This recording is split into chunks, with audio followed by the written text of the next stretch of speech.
What's up, guys? It's Slopston here, Drama Slopston, back with another drama video, if that's what you can call it. Just looking at the general situation that's been going on with Gaijin and content creators and the player base as a whole recently. I've been trying to make more targeted videos because a lot of the videos that have been coming out recently are not very targeted. Gaijin seems to kind of like flood the field with various issues, if that makes sense. Like, there's so many things wrong with the game that everyone has their own little pet project of what they think is wrong with it and what they think is contributing to the game kind of being in this state. Like, you ask one person, they'll say the worst thing about the game is how overpowered Cass is, and that, to be clear, I'm not talking about myself. If you ask another person, they'll say Russian bias, you know, the Terminator, all that stuff. You ask yet another, they'll say AI and all of the controversies surrounding Gaijin using Gemini for decals and all that. But in this video, I want to look at the overall health of the game and what is contributing towards it, because people have said the game is dying, people have said that the game is perfectly fine, it's doing great, all that. And I had the Steam charts pulled up here, and if you look at the last 6 months, it does look like the game is declining, right? Because you go from over 100,000 in December of last year down to like 66, 85,000. Kind of fluctuates every now and then. And obviously, if you look at the last 30 days or May, it says minus 10%, minus 8%. So people have said, oh my god, the game is dying. Like, people are starting to wake up to the snail's nonsense, all that kind of stuff. Wake up and smell the ashes. And people have rightfully pointed out that if you go to all, it kind of follows a cycle. Every summer, every June, thereabouts, where it dips down to around the 80,000s. And that happens every year, pretty much. And as a content creator, this doesn't surprise me in the slightest, because every summer, our videos dip pretty significantly in terms of how many people view them. It's every summer. It tends to peak again a little bit in July, dips back down in August, September, picks back up around October, November, and it stays really high until about February, where it dips back down a little bit, gets way worse in June, May. You get the idea. Now, I don't know what causes this dip. I think it's probably just people going outside more for summer vacation. Maybe it's people starting their summer terms for college. I don't know. But this happens every year. So I don't think this is a result of the movement that's been going on, quote-unquote movement. But there are also people that say, well, if you look at what happened in April, War Thunder hit a record all-time peak for concurrent players. So the game must be doing great. It must be doing better than ever. However, if you go back, you look back at 24, that's the previous peak, previous all-time peak. It's only 5k more this time. Actually, probably, yeah, less than that, less than 5k in 24. So it's not like the game has this huge increase of new players, right?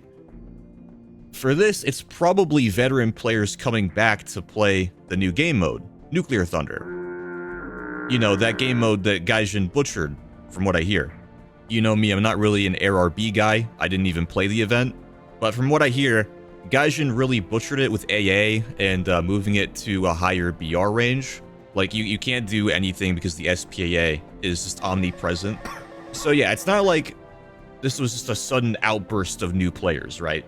And even if you look back at March 23, the peak was not that much lower compared to 24 or 25. So if the game's not dying, and the game isn't exploding in popularity, what is this? Well, from 23 practically to current day, the player count has remained more or less steady. Like, yes, you have your seasonal dips, you have your peaks when new content comes out, or during the winter. People love playing War Thunder during the winter for some reason.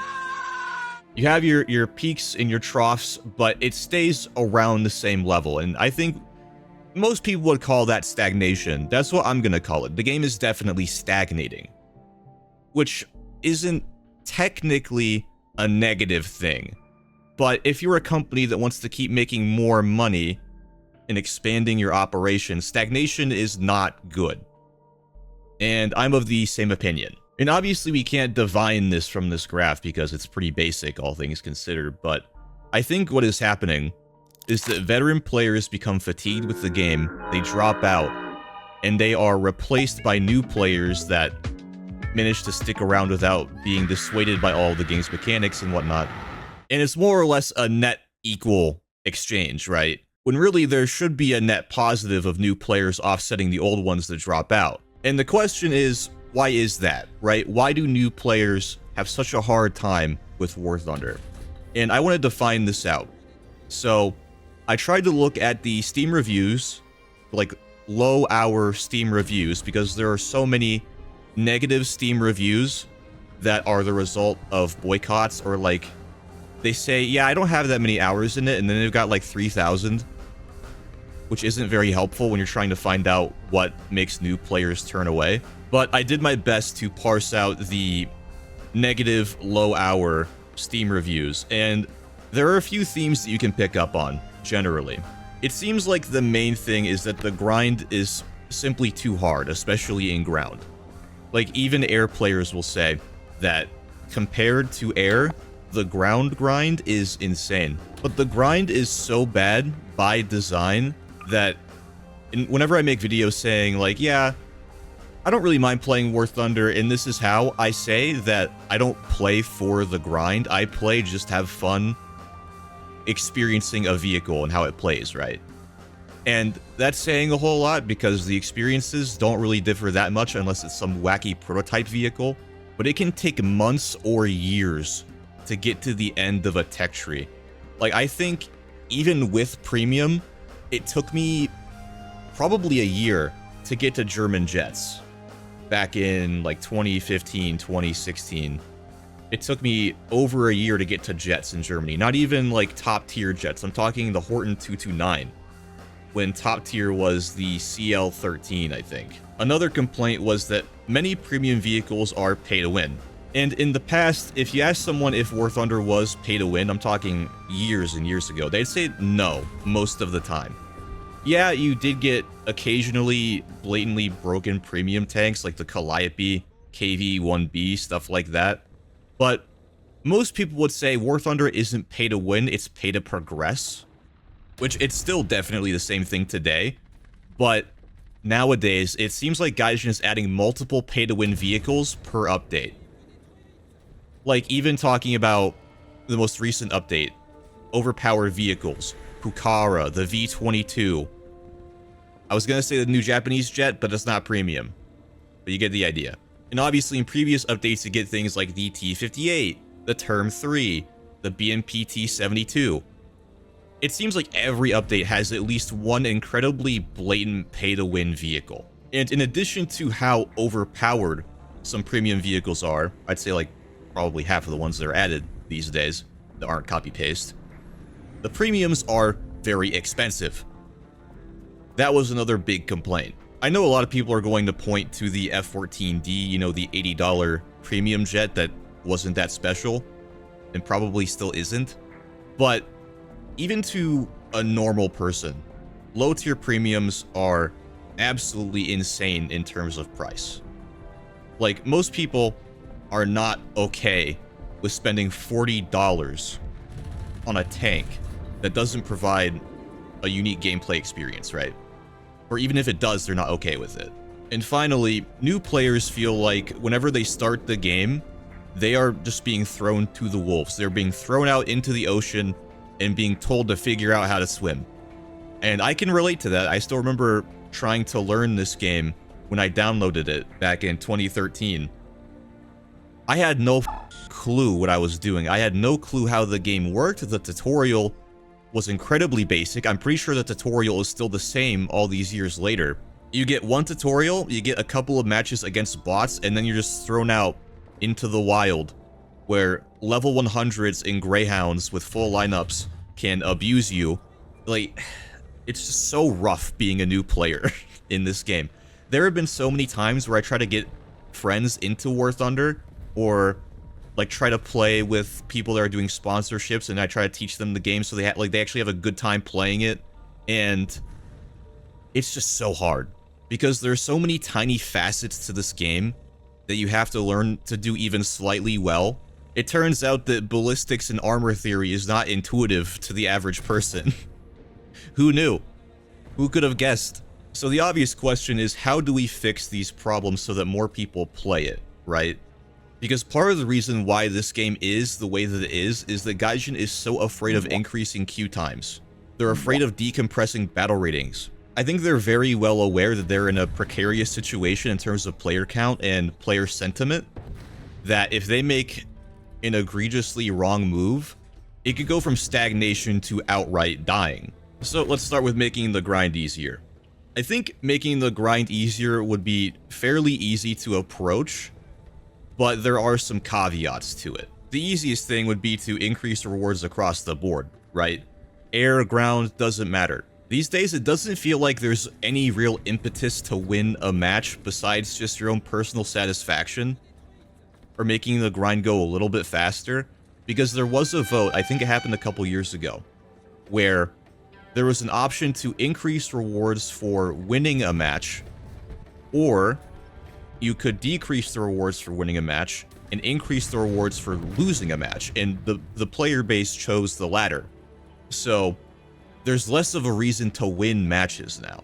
And I think that contributes to so many people leaving after one death or not even trying super hard when there's a game going on. I mean, that's how I feel. I don't really care if I win or lose. Part of that is because obviously I don't have anything to grind anymore. But even prior to that, I would just play to get kills, to rack up kills, because I didn't care about winning or losing. It felt like the grind was more or less the same.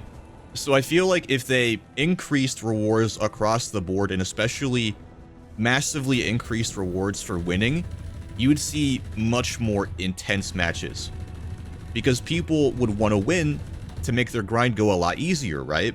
People would spawn backups more, matches would last longer, people would fight harder. Maybe they'd feel more of an impetus to learn the game, who knows? The issue is, of course, and this is the caveat that I was talking about, Gaijin relies on the grind being so bad to make their money. They want you to be frustrated with how long the grind is taking so that you buy premium time. Maybe you get frustrated even with that, so you buy a premium vehicle. Maybe you get talismans for all your tech tree vehicles, who knows? So it's like, pick your poison. Do you make your game frustrating as hell to play, or do you decrease how much revenue you're raking in? And this conflict of interest will be a theme for pretty much all of these segments. Now, as far as vehicles being pay to win, it sounds dumb, because it kind of is, but the most straightforward approach would be to be more careful when you balance vehicles, right, before introducing them. Balance premium vehicles. Just as an example, with the T58, I don't think anyone expected it to be introduced with a 2.8 second reload rate, or is it 2.5? I don't remember. I expected it to be 4 seconds. I think if it was introduced with a 4-second reload at 8.7 instead of 8.3, I think it would have been much more balanced.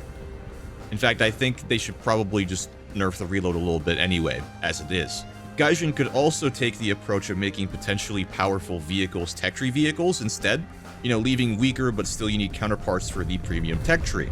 I kind of brought up this approach in my AI video when I talked about the copy-paste premiums. I think it kills two birds with one stone. If you introduce premium vehicles that are unique but not extremely powerful, and they have a tech tree counterpart that does more or less the same thing, I think that people would still buy premiums, but they wouldn't have an issue with them, with how broken they are, because they wouldn't be broken. But like I said, with the grind being difficult on purpose, many people, myself included, suspect that Gaijin intentionally releases these premiums in a broken state. Because you know how this community is. They hear that a vehicle is broken, they all rush to buy it. Every time there's a sale with the SAV, the really broken low-tier Swedish premium, there are swarms of them. Just swarms of people abusing them endlessly. I mean, you can even see it with the sales going on right now. How many T58s have you seen if you play around the 8.0, 9.0 area? There are hordes of T58s, because people know it's still broken and they want to get in on it. And it sucks because as a content creator, I want to make videos on these vehicles and say like, hey, Gaijin, this thing's really busted, maybe you should fix it. But it essentially just gives them advertising, unfortunately. Like, should I not bring attention to these things? Should I play nothing but balanced vehicles? And of course, once Gaijin makes their money off of these premium vehicles, they inevitably nerf them into the ground. Well, not into the ground all of the time. I think it's really funny because around the time that I bug reported the HSTVL stuff, I bug reported the TCM AGS, and they had no problem introducing all of my bug reports for the TCM AGS within like a couple of weeks or months of it coming out. And I think it was because it was a marketplace vehicle. Like they said, oh, we can make this thing better. Let's make it better so that more people buy it. And unfortunately, it became overpowered because they didn't really raise it up in BR for a while. But I got it massively buffed. I think I got the horsepower increased, I got the transmission changed, I got the gunner sight changed, I got the gun depression changed. So, yeah, if you died at the TCM AGS all those years ago, back when it was still really broken, my bad, pimp. And with premiums being really expensive, it's more or less the same story. I think everyone remembers the price of premium vehicles being more reasonable back before additional tiers were added, you know, like tier, I think it started with tier 5, they increased it to tier 6, 7, get it out, I know I said the thing, tier 8, what tier are we up to now? I think it's tier 8 or tier 9. But yeah, premiums used to be more reasonably priced. I think the max was $45 for a quote-unquote top-tier premium. But as they added progressively more modern tanks and planes, the prices just exploded. As you guys are well aware, we now have jets and MBTs going for upwards of $60, which is insane. For that same price, you could buy multiple indie games to provide a more fulfilling experience. Because when you buy a War Thunder Premium, the experience fundamentally is the same. You're only really changing a few stats and numbers, right? Unless it's like a drastically different vehicle. I mean, there are even non-indie games that you could buy for less. Frankly, I don't even know if there is a solution for this, because there's no way Gaijin would ever decrease their prices, outside of sales, anyway. Besides the possibility that they'd be making less money, because there's no guarantee that the increase in customers after the price decrease would offset how much money they're losing by decreasing the price, you know, like the net revenue. People that bought the premiums for the original price would rightfully be incredibly pissed. I mean, people already get pissed when they buy a vehicle and a sale happens not long after, you know? I mean, I guess Gaijin could provide some free in-game pathways to getting premium vehicles. I know that they have a couple, but they're incredibly hard and difficult to do. Like, maybe for the Battle Pass, if you reach the top rank, you could get a pre-existing premium. You know, not the new one that's introduced with the Battle Pass. Because, honestly, who even wants the Battle Pass premiums anyway? They're all copy-paste these days. Now, in terms of making the experience for brand new players better, I think there's a few things that they could do. Obviously, they need to make better tutorials. Like, they need to better explain the mechanics of the game, especially since they keep adding new mechanics and then not explaining them to new players. Like, I don't think players should be required to read dev blogs to understand what the hell is going on, you know? They especially need to rework how they do keybinds because this game has way too many of them. When I was playing with Martin Cedo Pants, it became a running joke in the video. Well, I don't know if I included it, but in the like 6 hours that we played the game, it became a running joke where he needed something and it just wasn't bound in the keybinds. Like, this thing that he needed for gameplay wasn't bound at all. And he never would have known about it if I, a very veteran player, hadn't told him that that thing existed in the first place. And Mart isn't even that new to War Thunder. He's played it before. He's got a decent amount of playtime in it. I think probably one of the biggest obstacles keeping new players from sticking with the game is old players going to low tier specifically so they can seal club. And I'm not talking about people that want to play like 3.3 because they want to play their Sherman or whatever, their Panzer IV. I'm talking about the people that will play 1.7 with squads, level 100s in a full squad, with full lineups, full of the most broken, rare event premiums that you will ever see, and just playing nothing but that. Nothing, like getting tens of thousands of kills in these vehicles, such as the Greyhound. I'm just going to call them Seal Clubbers because in Mart's video, I called them something else that I will not be repeating here. I don't know how he didn't get demonetized for including it, honestly. But I think probably the best way to keep Seal Clubbers from messing with these new players for a while is to introduce level-based matchmaking from, like, let's say levels 1 through 25. That's just a ballpark estimate. I don't know what would be the best thing, obviously, but you get the idea. I think that would do a lot to help new players kind of get their footing before they get thrown to the wolves, you know? And obviously there is a fine line between having comprehensive and informative tutorials and ones that are intrusive and annoying, but something has to be done, right? Because I've tried to get so many friends into this game, and I think there's like a 90% attrition rate in terms of that. The only friends that I have that still play War Thunder started playing War Thunder around the same time that I did. And it's like I said, I feel like Gaijin has to do something, otherwise the stagnation will turn into something more negative. Because, as we all know recently, player sentiment has been very negative towards Gaijin. People are not happy with the state of the game. Instead of playing War Thunder, I'd rather play, you know, like Mech Warrior, Marathon, anything, really. Like, Marathon is crazy to me, because I don't even like extraction shooters.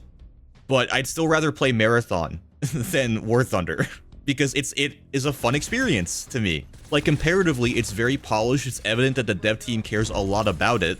You have to make a lot of mistakes, but the difference is that when the Marathon dev team makes mistakes, I give them the benefit of the doubt. With Gaijin, they have burned any goodwill that they had with me. The difference is being transparent with feedback, transparent and quick. It takes Gaijin forever to do anything in this game. Like, I think if the player count with War Thunder starts to drop off, the monetization in War Thunder will get even more aggressive, and we got a glimpse of what that looks like with Aces of Thunder. Anyway, I don't think I have much more to yap about. I tried to keep this really targeted because, like I said at the start, everyone is complaining about disparate things, and I don't mean complaining in it with a negative connotation. I get called complainer all the time, regardless of whether I'm positive or negative about the game overall. But yeah, I just wanted to figure out what really is affecting the game at its core, rather than everyone's pet issue.